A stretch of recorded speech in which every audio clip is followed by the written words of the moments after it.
গেছিলেন। দিদি সকলেই বলে ওই রাক্ষস রাবণের নাকি 10টি ভয়ঙ্কর মাথা ছিল, 20টি হাত ছিল। দিদি বলো না, সেই রাক্ষস রাবণ দেখতে কতই ভয়ঙ্কর ছিলেন। ওরে বন্ধুরা, আমাকে দুরাচারী পাপিষ্ঠ রাবণ বনবাস থেকে হরণ করে লঙ্কায় নিয়ে যায় ঠিকই, কিন্তু আমি কোনোদিন নন বলে ওই রাক্ষস রাবণকে দর্শন করেছিলাম না।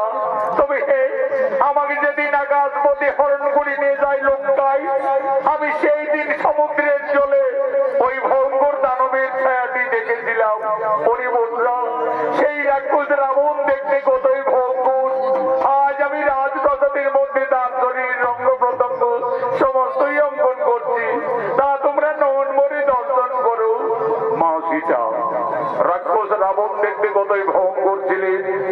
আজই অযোধ্যা রাজপ্রাসাদের মধ্যে 10টি ভয়ঙ্কর রাক্ষসের মাথা, 20টি হাত, শরীরের অঙ্গ প্রত্যঙ্গ একের পরে অঙ্কন করতে লাগলেন। সেই সময় মা সীতা 5 মাসের গর্ভবতী ছিলেন। মা সীতা ননে নিদ্রার আকর্ষণ জেগে উঠল। সেই রাক্ষসের ছবি অঙ্কন করতে করতে মা জানকী তার উপরেই নিদ্রা যাপন করিলেন। দিদি, মান্ডবী দিদি, ওই দেখো আমাদের সীতা দিদি রাক্ষস রাবণের ছবি অঙ্কন করতে করতে নিদ্রান্বিত হয়ে গেলেন। আমাদের সীতা দিদি 5 মাসের গর্ভবতী, তার বিশ্রামের খুবই প্রয়োজন। চলো দিদি, ততক্ষণে আমরা রাজপ্রাসাদের অন্তরালে যাই। চলো।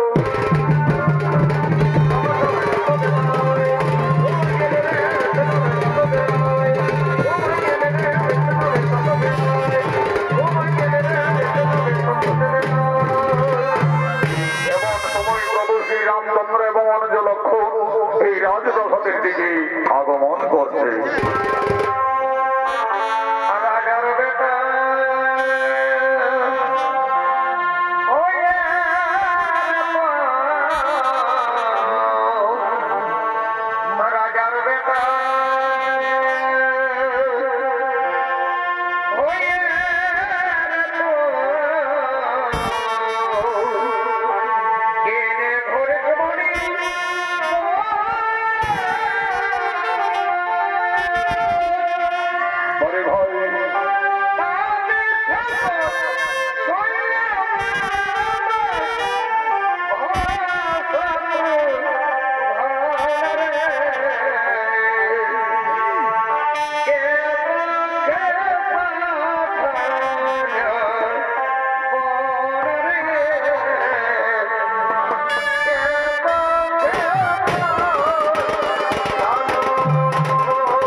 রামচন্দ্র এসে দেখলেন রাক্ষস রাজা রাবণের ছবি অঙ্কন করে তার উপরে তার স্ত্রী নিদ্রা যাপন করে রয়েছে। সীতা ওইভাবে লঙ্কেশ্বর রাবণের ছবি অঙ্কন করে রাজপ্রাসাদের মধ্যে অবগাহন করে রয়েছে কেন? না না না না না না না, তা হতে পারে না। সীতা কেন রাক্ষস রাবণের উপরে বিরাজমান? তাহলে কি আমার সীতা সত্যি এই লঙ্কায় গিয়ে রাক্ষস রাবণের প্রেমে পড়েছিল? হয়তো সীতা রাবণ রাজাকে কোনো ভুলতে পারেনি যে তার ছবি অঙ্কন করে সীতা এখনো তার উপরে বিরাজমান। না না না না না না, আমার সীতা অসতী, এই সীতা কলঙ্কিনী, যার জন্য আমরা দুই ভাই দিবারাত্রি বনে বনে কেঁদেছি, যার জন্য আমি ওকালে বালি রাজকে হত্যা করেছি, যার জন্য লক্ষ লক্ষ মানুষ সেনা সঙ্গে করে রাক্ষসকুল বিনাশ করে যে সীতাকে লঙ্কার থেকে মুক্তি করে অযোধ্যায় ফিরিয়ে এনেছি, আজ সেই সীতা রাবণের ছবি অঙ্কন করে রাজপ্রাসাদের মধ্যে নিদ্রা যাপন করছে। না না না না না না, আমার সীতা কলঙ্কিনী, এই সীতা দ্বিচারিণী। কোথায় ওরে প্রাণের ভাই লক্ষ্মণ?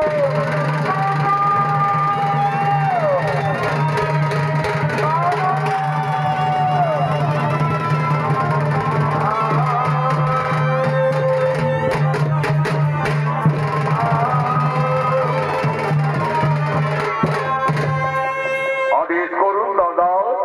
ওরে ভাই লক্ষ্মণ, ওরে আমার প্রাণের ভাই লক্ষ্মণ, ওইতে করে ভাই আমাদের রানী সীতা রাক্ষস রাবণের ছবি অঙ্কন করে রাজপ্রাসাদের মধ্যে নিদ্রা যাপন করে রয়েছে। ওরে ভাই লক্ষ্মণ, এই কলঙ্কিনী হয়তো লঙ্কায় গিয়ে রাক্ষস রাবণের প্রেমে পড়েছিল, হয়তো সীতা রাবণ রাজাকে কোনো ভুলতে পারেনি যে তার ছবি অঙ্কন করে সীতা এখনো তার উপরে বিরাজমান। ওরে ভাই লক্ষ্মণ, এই কলঙ্কিনী যদি আমাদের অযোধ্যা নগরে থাকে তাহলে আমাদের রঘুকুলের বদনাম হয়ে যাবে রে ভাই, আমাদের সূর্য বংশের বদনাম হয়ে যাবে। ওরে প্রাণের ভাই লক্ষ্মণ, এই কলঙ্কিনীর আর আমি মুখ দর্শন করতে চাই না। সূর্য বংশে জন্মমোর পিতামোর বছরত বিখ্যাত জগতে তার পুত্র আমি রঘুনন্দন। যাও কলঙ্কিনীকে দিয়ে এসো নির্বাসন।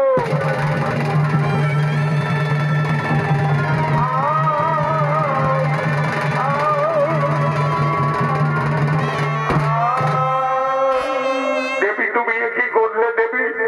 তুমি আজ আমাদের অযোধ্যার পবিত্র মাটিকে কুলসিত করে দিলে। ধীরে ধীরে মা সীতা নিদ্রার আকর্ষণ ভঙ্গ হলো। চোখ মেলে চাইতেই মা জানকী রাজপ্রাসাদের মধ্যে তার দেবর লক্ষ্মণকে দেখতে পাই। লক্ষ্মণ, একই ভাই তুমি প্রাসাদে? দেবী, তুমি একই করিলে দেবী? তুমি কেন রাক্ষস রাবণের ছবি অঙ্কন করলে রাজপ্রাসাদের মধ্যে? তুমি তার উপরে শোন করে নিদ্রা যাপন করতেছিলে। তুমি কি সত্যি এই লঙ্কায় গিয়ে রাক্ষস রাবণকে ভালোবেসেছিলে? তুমি কি রাবণ রাজাকে কোনো ভুলতে পারোনি? না রে ভাই লক্ষ্মণ, আমি কিছু ভুল করিনি রে ভাই। আমি শুধু আমার ওই মান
মা সীতাকে বলঙ্কিনী ভেবে বনবাসের আদেশে সেই আদেশ পালন করার জন্য তার ভাই লক্ষ্মণ আজ মা সীতাকে বনবাসে নিয়ে যাচ্ছে।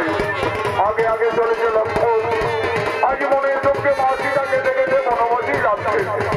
বন পেরিয়ে ঘোর কাননে প্রবেশ করছে লক্ষ্মণ দেবী সীতাকে দিয়ে। আজ লক্ষ্মণ বলছে, দেবী গো দেখো দেবী, আমরা তো বনবাসের যথার্থ জায়গায় উপস্থিত হয়ে গেছি দেবী। তুমি তোমার বনবাস জীবনে এই কারণেই কাটাবে দেবী। তুমি আমাকে অযোধ্যায় ফিরে যাওয়ার অনুমতি দাও দেবী। আমাকে অযোধ্যায় ফিরে যেতে হবে, কিন্তু আমি কিভাবে একটি পঞ্চমাসের গর্ভবতী নারীকে কাবনের মধ্যে ছেড়ে যাব? তুমি আমায় ক্ষমা করে দাও দেবী, আমায় তুমি ক্ষমা করে দাও। যে জানকীর জন্য আমি 12 বছর অনাহারে অনিদ্রায় ছিলাম, যে জানকীর জন্য আমি শক্তিশাল মান মুখকে ধারণ করেছি, সেই জানকীকে আমায় বনবাসে দিয়ে যেতে হবে। আমায় ক্ষমা করে দাও দেবী, আমায় ক্ষমা করে দাও। ওরে ভাই লক্ষ্মণ, তুমি তো তোমার দাদার আদেশ পালন করেছো রে ভাই। তুমি ফিরে যাও ভাই অযোধ্যা নগরী।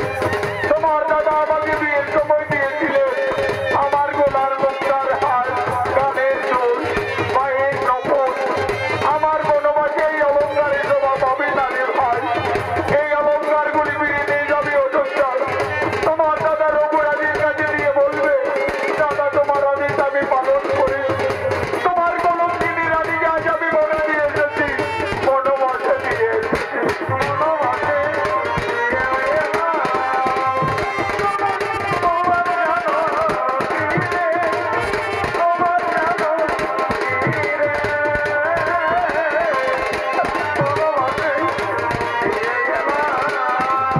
প্রভু শ্রীরামচন্দ্র মা সীতাকে বিয়ের সময় যে অলঙ্কার দিয়েছিলেন, আজ মনের দুঃখে মা জানকী বনবাসীকে দেখেছে গোলার মমতার হাত, কানের দুল, পায়ের নখর, সমস্ত অলঙ্কার একের পর এক লক্ষ্মণের হাতে তুলে দিলে। আজ মা সীতা বলছে, ওরে ভাই লক্ষ্মণ, এই সমস্ত অলঙ্কার নিয়ে তুমি ফিরে যাবে অযোধ্যা নগরে। তোমার দাদা রঘুরাজের কাছে দিয়ে বলবে,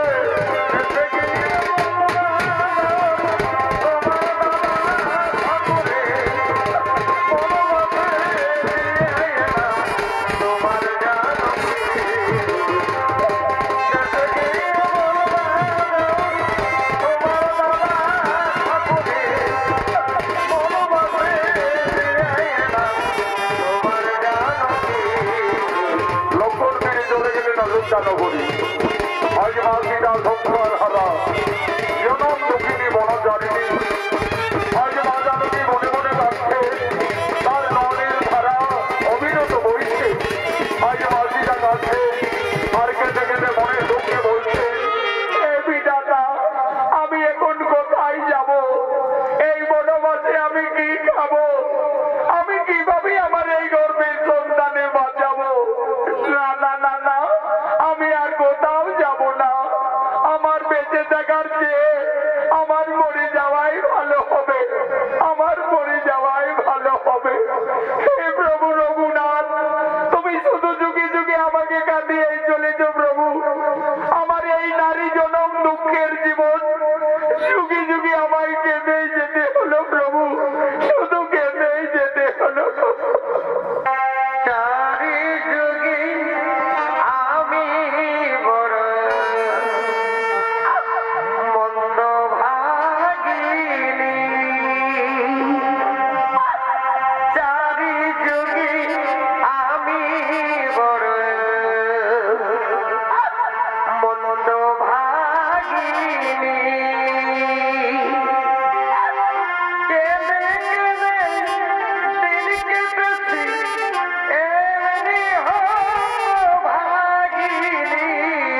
কাঁদতে কাঁদতে মনের দুঃখে প্রাণ বিসর্জন দিতে যাচ্ছ।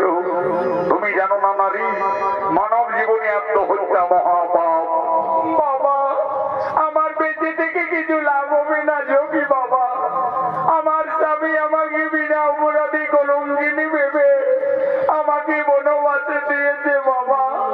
আমি সংসার হারা জনক নন্দিনী সীতা। মা সীতা, তুমি বনবাসে এসেছো মা? আমি যোগী বাল্মীকি। আমি জানতাম না জানো কি, একদিন না একদিন তোমাকে বনবাসে আসতেই হবে। মা সীতা, তুমি কেন না মা? বিধির বিধান কেউ লঙ্ঘন করতে পারে না মা।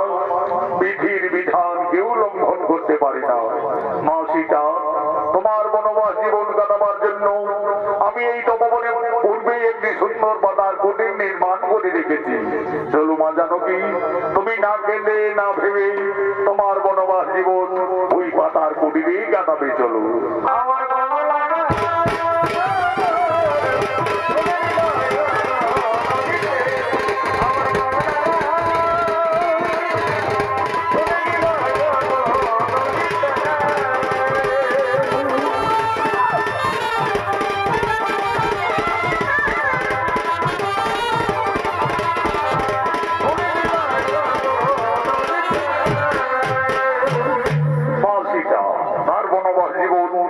যোগী বাল্মীকির তপবনে কাটাতে শুরু করলে মা সীতার গর্ভের যখন 10 মাস 10 দিন পূর্ণ হয়ে যায়, সুন্দর একটি পুত্র সন্তানের জন্ম দিলে। আদর করে যোগী বাল্মীকি সেই ছেলের নাম রাখলেন লব। লব দিনের পর দিন মুনির আশ্রমে বড় হই। আজ যোগী বাল্মীকি যোগ সাধনার জন্য তপবনের দিকে আগমন করছে।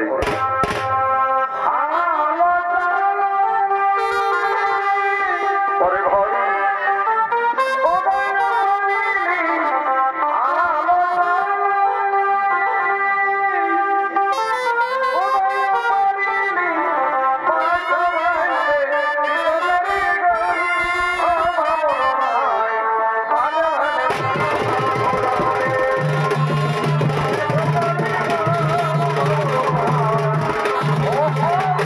যোগী বাল্মীকির অভিনয় নৃত্যশিল্পী রঞ্জিত মাহাদি।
नमो श्री ब्रह्मदेवाय नमो नमः।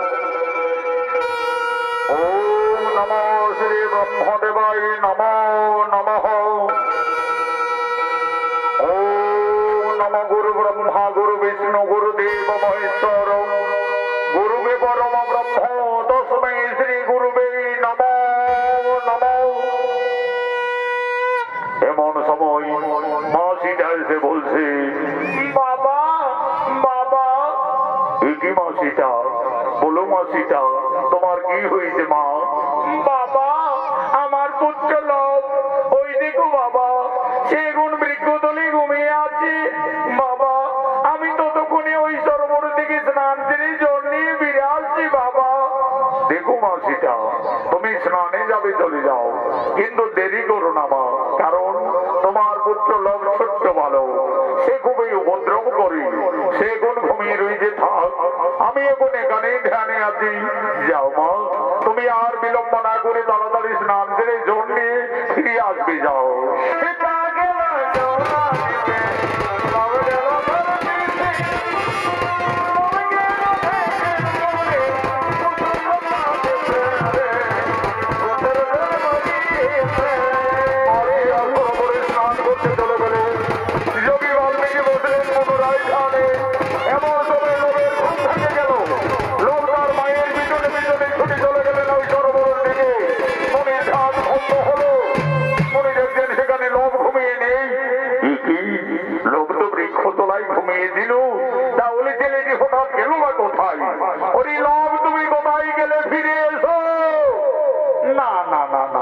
এদিকে তো লোককে কোথাও দেখতে পাওয়া যাচ্ছে না, তাহলে কি বাগানে আমদাম খেতে গেল নাকি রে বাবা? ছোট্ট ভালো গাছ থেকে পড়ে যাবে। ওরে লোক, তুমি কোথায় গেলে? ফিরে এসো। না না না না, এই তপবনে লোভের কোথাও কোনো বার্তা পাওয়া গেল না। তাহলে কি কোনো হিংস্র জন্তু ছেলেটাকে খেয়ে ফেললো নাকি রে বাবা? তাহলে তো সর্বনাশ হয়ে যাবে। সীতা সংসার হারা জনম দুঃখিনী বনবাসিনী, তার একমাত্র সম্বল তার পুত্র লব। লোককে বৃক্ষতলায় ঘুমিয়ে রেখে মা সীতা সরোবরে স্নান করতে গেছে। ফিরে এসে তার পুত্রকে না দেখতে পেয়ে নিশ্চয়ই মা জানকী পুত্র হারা হয়ে হতাশায় কান্দতে কান্দতে প্রাণ বিসর্জন করবে। না না না না না, আমি যোগী বাল্মীকি, আমি মা সীতার আর দুঃখ দেখতে পারবো না। যোগী বাল্মীকি লোককে না দেখতে পেয়ে লোভের সবার একটি সন্তানের মনে এই তপবনে সৃষ্টি করছে।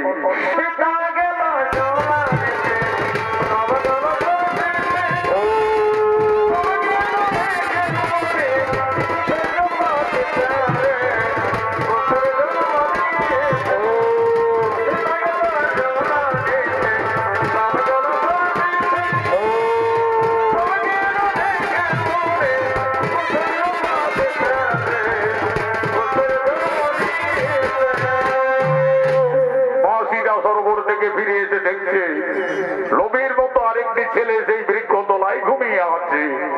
বাবা বাবা, ওই ছেলেটি আবার কোন ছেলে বাবা? কেন মা সীতা, তোমার পুত্র লোভ, তুমি এই তো বলে গেলে বাবা আমার সন্তান ঘুমিয়ে আছে, তাকে তুমি দেখো।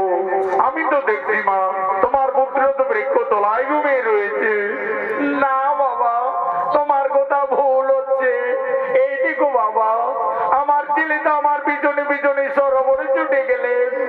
মা সীতা, আমার ভুল হয়ে গেছে মা, আমি ভুল করে ফেলেছি মা। আমি ভেবেছিলাম লোককে এই তপবনে কোনো হিংস্র জন্তু খেয়ে দিয়েছে। আমি তোমার দুঃখ না সইতে পেরে মা জানকী, আমি যে লোভের মতো আরেকটি সন্তানের সৃষ্টি করিলাম মা। লোভ যেমনি তোমার পুত্র আমি সৃষ্টি করেছি, তার নাম রেখেছি কোষ। কোষ হবে তোমার ঠিক তেমনি পুত্র। কোষ কোষ কোষ, তুমি উঠে এসো কোষ। ওই দেখো কোষ তোমার মাথা দাঁড়িয়ে রয়েছে। যাও কোষ, তুমি তোমার মায়ের কোলে চলে যাও। মা সীতার একটি সন্তান ছিল। যোগী বাল্মীকির আশীর্বাদে মা জানকীর তপবনে দুইটি পুত্র হলো। তার দুই সন্তানকে নিয়ে মা সীতা তার বনবাস জীবন আনন্দেই কাটাতে চলেছে।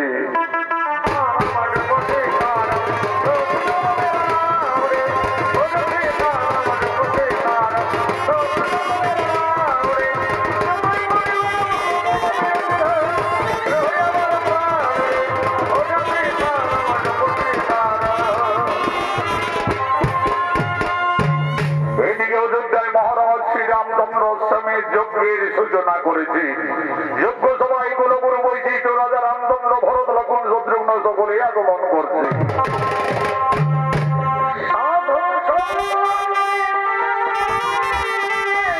বড় ভাই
জন্য আগমন করেছে। এই লক্ষসীর অভিনয় আপনাদের মহান মঞ্চে নৃত্য পরিবেশন করে দেখাবে বিহার, বেঙ্গল, ঝাড়খণ্ড আন্দোলন সৃষ্টিকারী পুরুলিয়া জেলার জঙ্গলমহল মেডেল মগ্ন তরুণ শিল্পী আকাশ চন্দ্র মাহাতো, মঙ্গল চন্দ্র মাহাতো।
দেখো ভাই একটি ভোগ রাক্ষসী এই তপবনে থেকে ছুটে আসছে।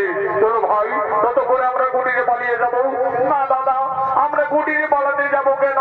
আমাদের তো গুরুদেব যোগী বাল্মীকি অস্ত্র শিক্ষা শিখিয়েছে। চলো না দাদা, সেই অস্ত্র বলে ওকে আমরা বিনাশ করে দেবো। তবে তাই চলো ভাই, তাই চলো।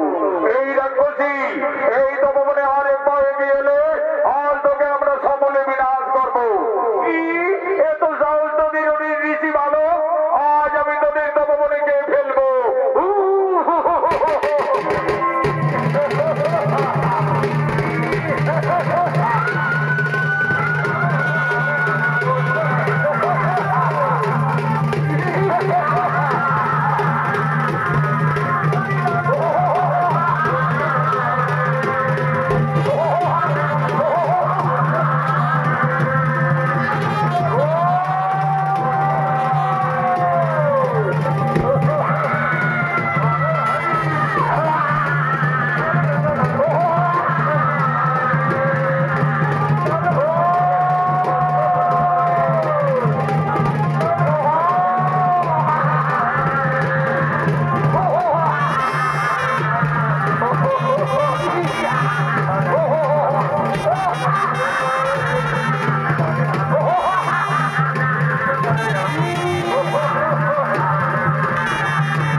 আমি তোমাদের দুই ভাইকে অস্ত্র শিক্ষা পরীক্ষার্থী আমি এই মনে মনে ছলনা করি এই মায়াবীর এক সৃষ্টি করে তোমাদের আক্রমণ করেছিলাম।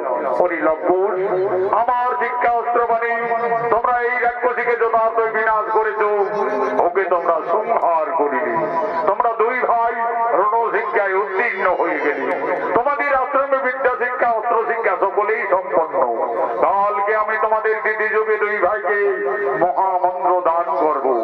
কিন্তু দেখো লভ্কুশ, গুরু বাল্মীকি আশ্রমে শিক্ষার পরে যৎকিঞ্চিৎ গুরুদেবের চরণ তলে গুরু দক্ষিণা দিয়ে আশীর্বাদ চেয়ে নিতে হয়। মনে রাখবে কালকে তোমাদের দুই তরুণের গুরু দক্ষিণার দিন। তাই অভিযোগী বোধ আমরা কালকে আশ্রমে আসার সঙ্গে সঙ্গে আমাদের মাতা জননীর কাছ থেকে আমরা যথার্থই গুরু দক্ষিণা নিয়ে আসবো। দেখো লভ্কুশ, মনে থাকে যেন কালকে তোমাদের দুই ভাইয়ের গুরু দক্ষিণার দিন।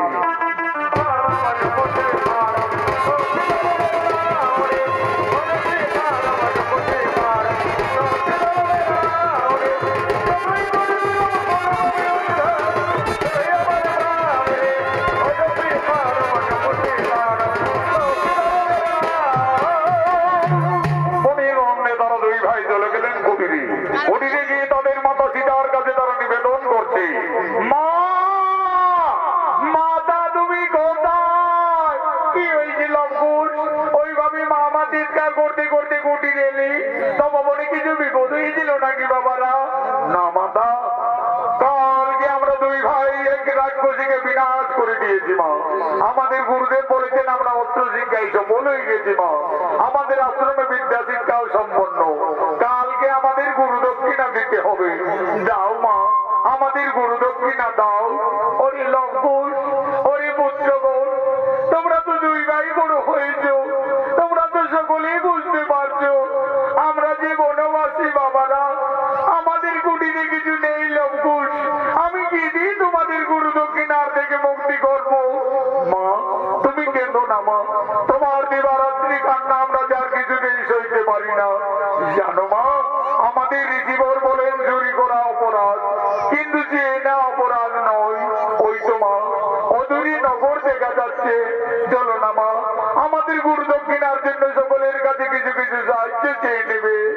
মা সীতা একদিন ছিলেন অযোধ্যায় মহারানী, আজ যে ভাগ্য বেড়ে সংসার হারা জনম দক্ষিণে বনবাসিনী, তার দুই সন্তানের গুরু দক্ষিণা দেওয়ার মতো মা সীতার কুটিরে কিছুই নেই। আজ মনের দুঃখে মা জানবী এই নগরের দ্বার করজোড়ে নিবেদন করছে, হে ভক্তগণ, আজ আমি খুবই সংকটে পড়েছি। আমার দুই সন্তানের গুরু দক্ষিণা দেওয়ার মতো আমার কাছে কিছুই নেই। আজ আমি সকলের কাছে নিবেদন করছি, আপনারা সকলেই কিছু কিছু সাহায্য করে আমার দুই অমন সন্তানের গুরু দক্ষিণার থেকে আপনারা মুক্তি করে দিন, মুক্তি করে দিন।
যেটুকু অর্থ পেয়েছিলেন আজ সমান ভাবে তার দুই সন্তান লঙ্কুশের হাতে মা জানকী তুলে দিলেন। আজ মা সীতা বলছেন, ওরে লঙ্কুশ, আর বিলম্ব করো না বাবারা। মা তুমি কেন না মা, তুমি কুটিরে যাও মা, আমরা গুরু দক্ষিণা দিয়ে অচিরেই ফিরে আসবো মা, অচিরেই ফিরে আসবো।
আমাকে বিশেষ কাজের জন্য কয়েকদিনের মতো করি কপিল মুনির আশ্রমে যেতে হবে।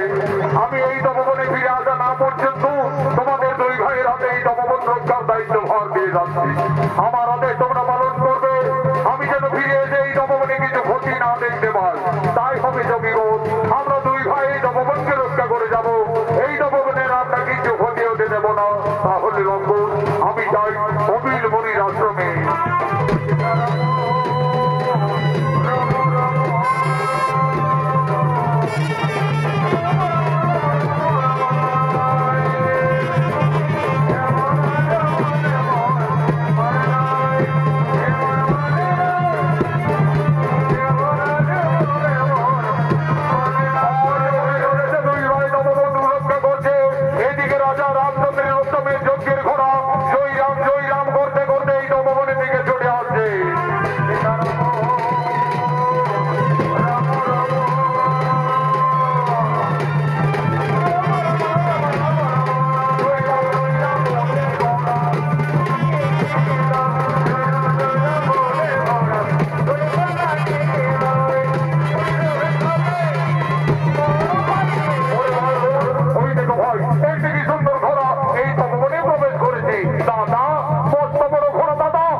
এই ঘোড়া অযোধ্যার মহারাজ শ্রী রামচন্দ্রের অষ্টমের যজ্ঞের ঘোড়া। এই ঘোড়া যতদূর যাবে ততদূর অযোধ্যার সীমানা বলে পরিচিত থাকবে। আর যদি কেউ বন্দী করে তাহলে রাজা শ্রী রামচন্দ্রের সঙ্গে যুদ্ধ করতে হবে। দাদা, এই ঘোড়া তো আমাদের গুরু বাল্মীকির তপবনে প্রবেশ করেছে। আমাদের তো গুরুদেব এই তপবন রক্ষার দায়িত্ব ভার দিয়ে গঙ্গাসাগরী কপিল মুনির আশ্রমে গমন করেছে। চলো দাদা, গুরুদেবের আদেশে আমরা বন্দী করবো, প্রয়োজনে আমরা যুদ্ধই করবো। তবে তাই চলো ভাই। তুমি আমাদের বন্ধু, আমাদের সঙ্গে খেলা করবে। চলো ভাই কুশ, আমাদের বন্ধুর ঘোড়ার পিঠে চড়ে আমরা এই তপবনে খেলা করি।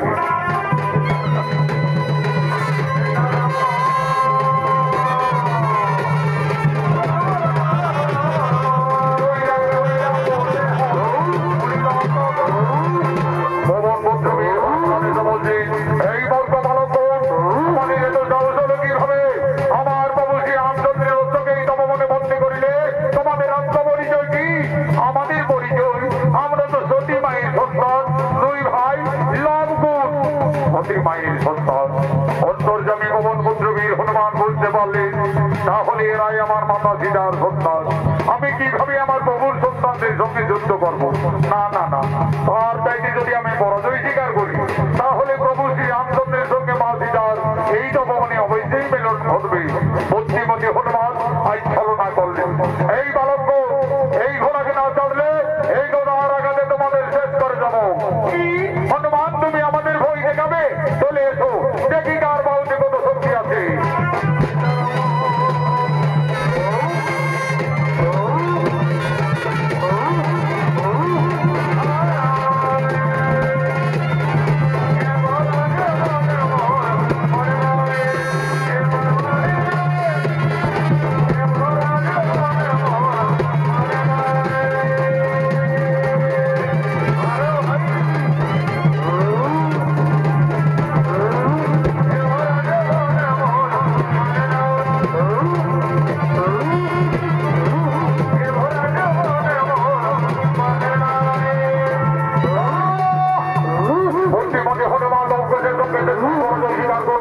হনুমানকে লঙ্কুশ বন্দী করলেন তপবনের এক বৃক্ষতলে।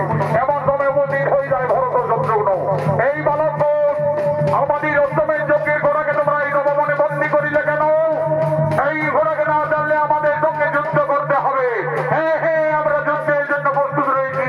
চলে এসো, বাহু যুদ্ধে দেখি আজকে কাকে পরাস্ত করতে পারে।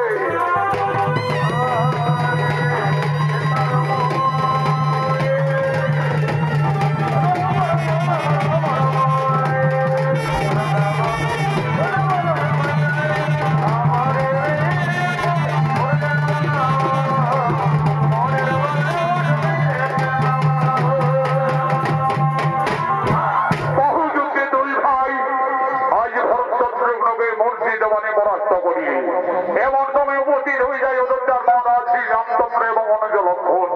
ওরে ভাই লক্ষণ, ওই দেখো ভাই, এই জঙ্গলে পরাস্ত করেছে আমাদের ভ্রাতা ভরত শত্রুঘ্নকে। পরাস্ত করে বন্দী রেখেছে পবনপুত্র বীর হনুমানকে, বন্দী করেছে অষ্টমের যজ্ঞের ঘোড়াকে। কেমন শক্তিশালী এই জঙ্গলে দুই ঋষি বালক।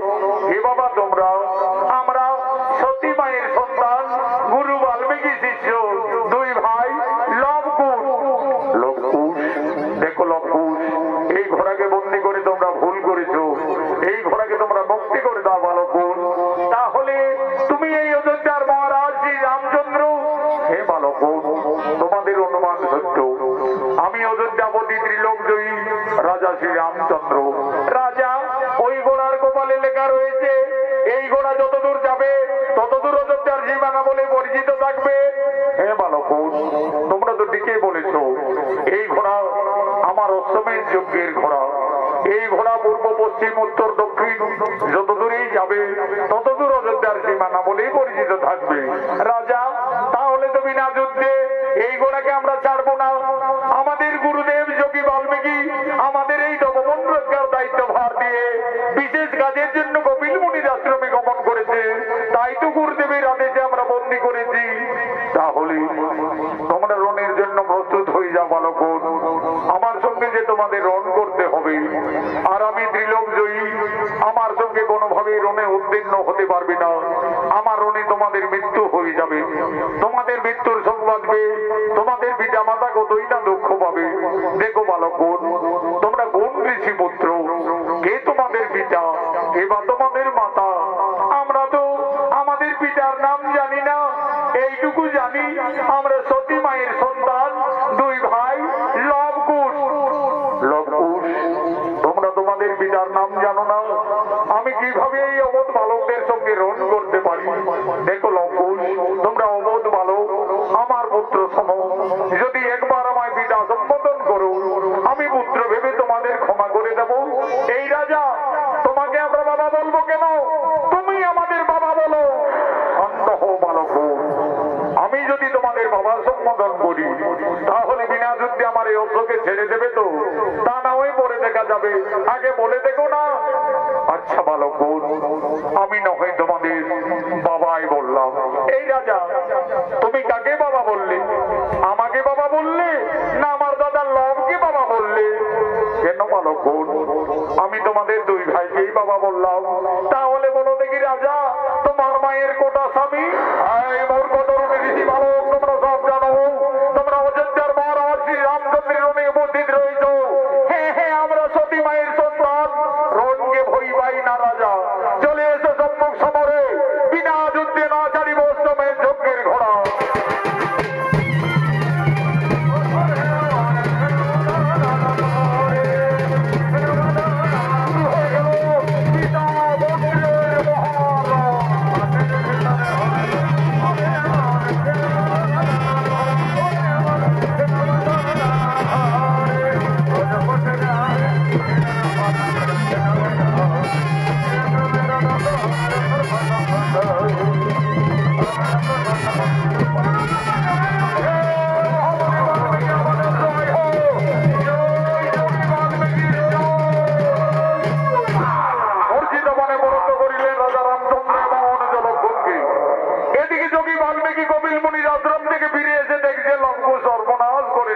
হনুমানের সঙ্গেও ঝগড়া করেছো।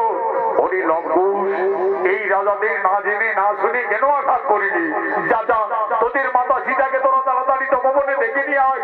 তোদের মাতা সীতাই বলবে ওই রাজার সঙ্গে তোমাদের পরিচয় কি। মা, মাগু মা, তুমি তাড়াতাড়ি তপবনে এসো মা। ওরে লঙ্কুশ, তপবনে কি হয়েছে বাবারা? মা, আজ আমরা যুদ্ধে জয়ী হয়ে গেছি মা। একটি জান্ত হনুমানকে এই জঙ্গলে পরাস্ত করে আমরা লতায় পাতায় এক বৃক্ষটালে বন্দি করে রেখেছি মাতা। ওই লঙ্কুশ, কোথায় তোমরা হনুমানকে বন্দি রেখেছো বাবারা? ওই দেখো মা, ওই তপবনের বৃক্ষটালে। ওরে লঙ্কুশ, এ তো পবন পুত্র বীর হনুমান। এই হনুমানকে তোমরা কেন বন্দি রেখেছো বাবারা? দে লঙ্কুশ, হনুমানকে তোরা তাড়াতাড়ি মুক্তি করে দে। ওই হনুমান একদিন আমার মান রেখেছে। ওই হনুমান আমার জন্য লঙ্কায় কতই না দুঃখ পেয়েছে। দে বাবারা, তোরা হনুমানকে ছেড়ে দে। মা সীতা, ওদিকে তো হনুমানকেই দেখেছো, আর এইদিকে তাকিয়ে দেখো মা, তোমার সন্তানরা, তোমার স্বামী, তোমার দেবরদের সকলকেই রণে জর্জরিত করে রেখেছে। ওরে লবকুশ, এ তোরা কি করিলি বাবারা? তোরা কাদের সঙ্গে রণ করেছ, যুদ্ধ করেছ? তোরা তো সকলই সর্বনাশ করে দিলে লবকুশ। আমার হাতের শাখা সীতার সিঁদুর আজ তো ভবনে সকলে মুছে দিলে বাবারা। বাবা, আমি আমার বনমা জীবনে তোমার কাছে কোনোদিন এই কিছু চাইনি বাবা। আজ আমার দুই অবধ সন্তানে ক্ষমা করে আমার স্বামী এবং দেবরগণকে পুনরায় জীবিত করে দাও বাবা, পুনরায় জীবিত করে দাও। মা সীতা, তুমি কেন না মা? তারা কেউ মারা যায়নি গো। তারা লবকুশের রণে পরাস্ত হয়ে সকলে জ্ঞান হারা অবস্থায় পড়ে। আমি এক্ষুনি কমণ্ডলে জল হইতে সকলের জ্ঞান পুনরায় ফিরিয়ে দেব। ওম নমঃ সাহা, ওম রাজা শ্রীরামচন্দ্র, ওম নমঃ সাহা, উদবীর অনন্দন, ওম নমঃ সাহা, উদবীর ভরত কুমার, ওম নমঃ সাহা, উদবীর শত্রুঘ্ন। এই রাজা শ্রীরামচন্দ্র, তুমি আমার অবর্তমানে আমার এই তপবনে এসে আমার এই দুই তরুণ শিষ্যর সঙ্গে এইভাবে রণ করতে পারো না, এইভাবে যুদ্ধ মানাই না। মনে পড়ে রাজা, একদিন তুমি তোমার রানীকে কলঙ্কিনী ভেবে পঞ্চমাসের গর্ভবতী অবস্থায় বনবাসে পাঠিয়েছিলে। তোমারই